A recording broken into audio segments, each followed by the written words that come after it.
Karunungang Buhay kasama si Pastor Joey Umali.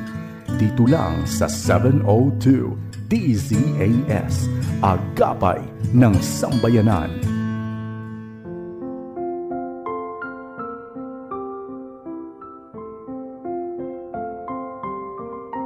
Pastor Joey Umali, samahan mo kami rito sa Karunungang Buhay. Isang mapagpalang araw sa iyo, kaibigan. Purihin ang Panginoon sa muli nating pagniniig dito sa ating lingguhang programang Karunungang Buhay. Ngunit bago tayo magpatuloy, nais kong batiin muna ng happy wedding anniversary sina Arlen at Imelda Uchenko. Si Imelda, na kung tawagin namin ay Ida, ay magdiriwang din ng kanyang kaarawan. At gayon din, happy wedding anniversary kina Vern at Che Smiths at happy birthday kay Floyd Frank Jones. Shout out din kay Marley Ronquillo at mga members ng IRMEC Tibagan, kay Joe at Vilma Javier ng Pandayan Plaridel, sa aming kumare na si Baby Kayaba ng Pulilan, Bulacan, kay Apollo at G. Flores at kanilang mga anak na sina Camille at Cristal, gayon din kay Pastor Noel at Becca Navarro. Ako po ay natutuwa kay Pastor Noel sapagkat itong ating programang Karunungang Buhay ay ine-airy niya doon sa kanilang barangay sa pamagitan ng paggamit ng trompa. Pagbati rin kina Pastor Bert at Nora Sibaluka, kay Rod at Doc Ace Perez, sa aming Tita Esther Kalalang at sa aking mga kapatid na si Augusto Umali, Ricardo Umali at Maria Luisa Rodriguez. Ang tunay na pagkakaisa ay hindi yung pagiging isa ng magkakatulad, kundi yung pagiging isa ng hindi magkakatulad. Ito ang ating pag-uusapan ngayon dito sa ating programang Karunungang Buhay sa pamagitan ng ating pagbubulay-bulay sa unang Korinto 12 hanggang 14, and then 27 hanggang 30.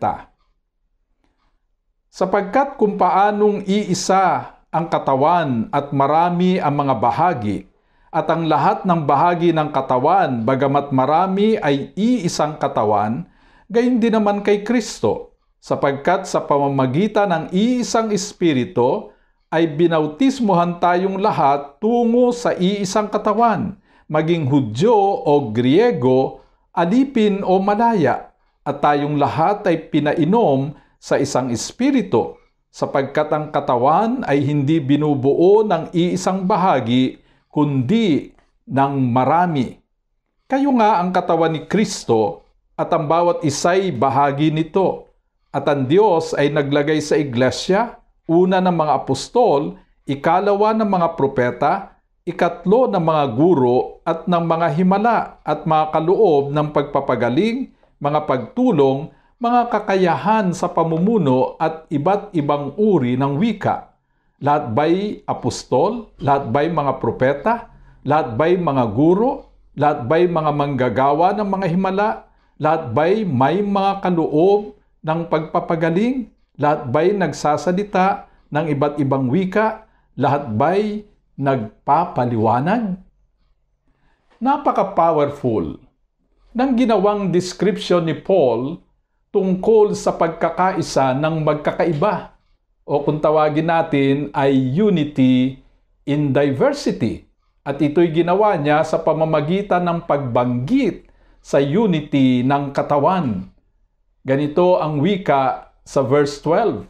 Sapagkat kung papaanong iisa ang katawan at marami ang mga bahagi, at ang lahat ng bahagi ng katawan, bagamat marami ay iisang katawan, gayon din naman kay Kristo. Sa New International Version ay ganito ang wika: the body is a unit, though it is made up of many parts, and though all its parts are many, they form one body. So it is with Christ. Ang salitang unity ay galing sa salitang unit. Wika ni Webster, A unit is a single thing that constitutes an individual whole. Ulitin ko yun, no? Sabi ni Webster, a unit is a single thing that constitutes an individual whole. Kaya't ang ating katawan bilang isang unit ay iisa lamang, bagamat ito'y binubuo ng iba't ibang bahagi na may iba't ibang tungkulin. Pansinin ninyo yung salitang with Christ. Ang tunay na pagkakaisa ay bunga ng pananampalataya kay Kristo. Ang katawan ay nagiging katawan sapagkat binubuo ito ng iba't ibang bahagi na may iba't ibang gawain. Nananatiling buhay ang katawan sapagkat ginagampanan ng iba't ibang bahagi ang kanilang mga tungkulin. Gawin nating example, ang pagkain at ang pagtunaw sa pagkain. Nagsisimula ang unang proseso ng pagtunaw sa loob ng ating bibig, kung saan ay gumaganap ng tungkulin ang ating mga ngipin, ang ating laway at dila na may 3,000 taste buds. Ang nginuya nating pagkain ay tutuloy sa lalamunan, then sa ating tiyan, kung saan nagpapatuloy ang pagtunaw sa pamagitan ng mga juices. Ang food molecules ay kinukonvert sa human molecules. Kapag tunaw na ang pagkain, tutuloy ito sa small intestine. Iaabsorb ng dugo upang i-distribute sa kalit-liitang himaymay ng katawan. Yung hindi na kailangan ay pumupunta sa large intestine at inilalabas natin bilang dumi. Wika sa verse 27 ng ating talatang aralin, kayo nga ang katawan ni Kristo at ang bawat isa'y bahagi nito. Ang binabanggit ditong katawan ni Kristo ay ang iglesia na binubuo ng mga taong sumasampalataya sa Kanya bilang Panginoon at tagapagligtas. Katulad ng halimbawa ng pagkain at pagtunaw ng pagkain, ang iglesia ay mananatili lamang buhay at malusog kung ang mga miyembro nito'y sama-samang gagawa at kikilos. Sa pamamagitan ng sama-samang pagkilos, ang pagkaing espiritual ay makararating maging doon sa pinakamaliit mang miyembro ng iglesia.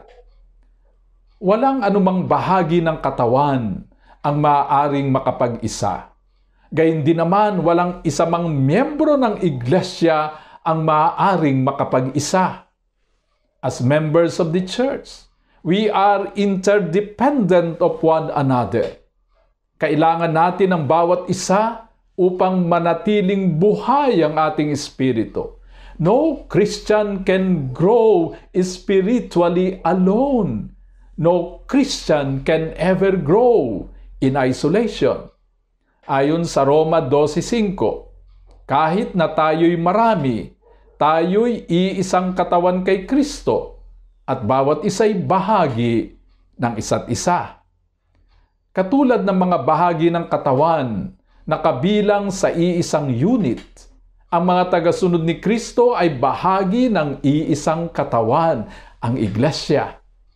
The church is the Christian's spiritual unit. Ayon sa psychology, the need to belong is humanity's deepest need. Hanggat hindi natutugunan ang pangangailangang ito, mayroong kulang sa atin, mayroon tayong hinahanap, there is a vacuum to be filled. Kailangang madama natin na we belong. At kung mayroon mang institusyon na talagang magpapatibay nitong we belong, magpapatibay ng tinatawag na spirit of community, ay walang iba kundi ang iglesia. Ang mahalagang tanong, paano ba natin mapananatili sa iglesia ang strong spirit of community? Una, sa pamamagitan ng salita, by words. Ganito ang sabi sa Kawikaan 12:25. Nagpapahina sa loob ng isang tao ang kabalisahan, ngunit ang magandang balita'y may dulot na kasiglahan. Sawang-sawa na tayo sa mga pintas at pula, sa mga salitang nakapagpapahina ng loob. Baka sa loob ng iglesia ay maaari nating sikapin na pawang mga encouraging words ang ating maririnig. Mga salitang nagbibigay inspirasyon, mga salitang nagbubuo. Let us learn to be appreciative of one another. Papurihan natin ang kapatid habang siya'y buhay pa at hindi sa panahon ng kanyang libing. Ang isang magandang rule ay ito: slow to criticize, fast to appreciate. Ikalawa, sa pamamagitan ng gawa, by deeds. Ganito ang sabi sa Galatia 6:2, magtulungan kayo sa pagdadala ng pasanin at sa ganitong paraan ay matutupad ninyo ang utos ni Kristo. Kung paanong ang mga bahagi ng katawan ay nagtutulungan upang mapanatili itong buhay, ang mga membro ng iglesia ay dapat ding magtulungan upang manatiling buhay at masigla ang iglesia. Nasisiyahan ng Diyos kapag tayo'y nagkakaisa. Nasisiyahan si Satanas kapag tayo'y nagkakawatak-watak. Ang tanong, sino ang gusto nating bigyan ng kasiyahan? We need church leaders who can move us to a loving relationship with God and with one another. We need church leaders who will promote God's work rather than controversies. We need church leaders who may not have the tongue of a Winston Churchill, but who have the heart of a Mother Teresa. Mayroon pang isang napakahalagang bagay na dapat nating tandaan. Tayo nga ang katawan ng iglesia, ngunit ang ulo ay si Kristo. Ganito ang wika ni Pablo tungkol kay Kristo sa Colosas 1:18. Siya ang ulo ng iglesia na kanyang katawan. Ang ating ulo ay binubuo ng brain, ng utak. Hindi ito tubuan lang ng buhok. The brain is exceedingly complex. It is the most complex computer. Binubuo ito ng 10 bilyong pyesa na kung tawagin ay neurons. Sa kabila ng napakarami ng pag-aaral tungkol sa brain, science still has to discover lots of fascinating things about this mystery called brain. Ang utak ang kumukontrol, ang nagre-regulate, ang nagmamando sa lahat ng bahagi ng katawan. Pakinggan ninyo ito. The brain controls respiration, heart rate, dilation and constriction of blood vessels, swallowing and vomiting.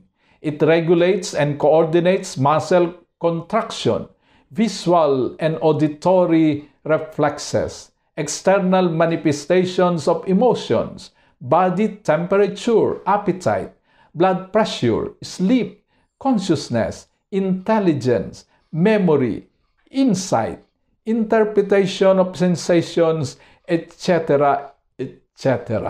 In short, ang utak ang buhay ng katawan. Si Kristo bilang ulo, bilang utak ng ating katawan ang siya ring buhay natin. Take Him away, and we are dead. Lahat ng parte ng katawan ay pwede nang palitan. Meron ng heart transplant, liver transplant, kidney transplant, pero wala pang brain transplant. That will never happen. Pero ito ang malungkot.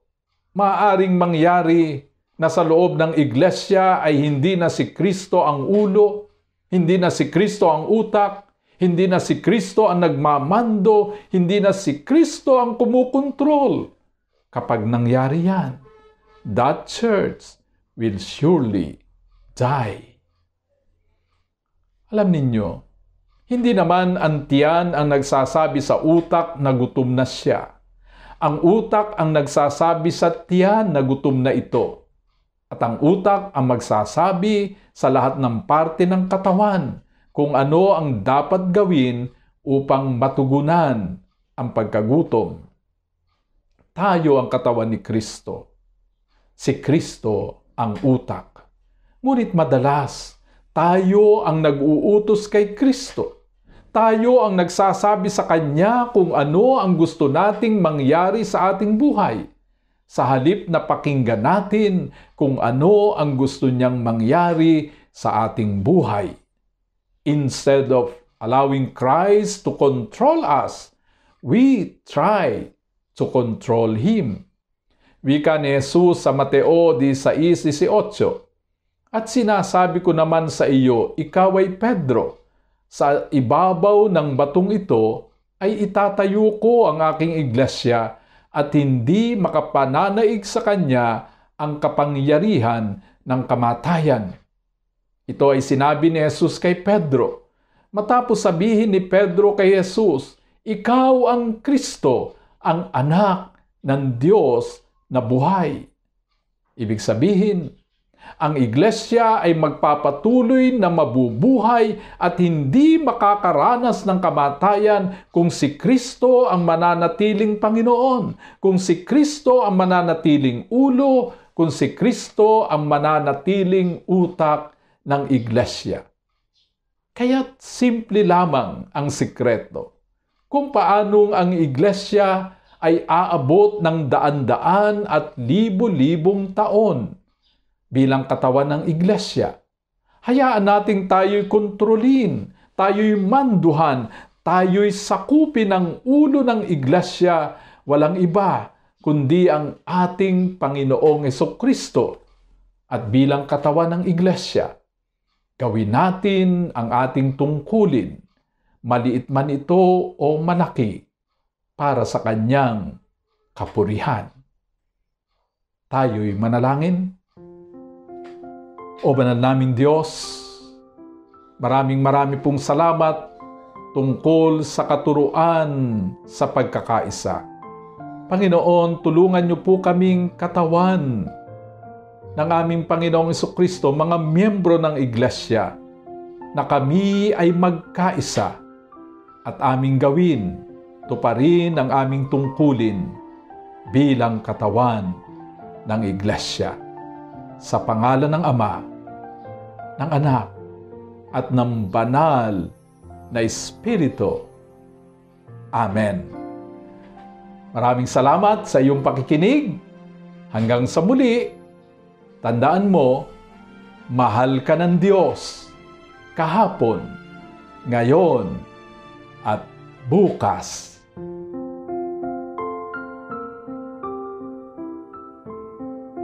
Pastor Joey Umali, nagpapasalamat sa iyong pakikinig dito sa Karunungang Buhay.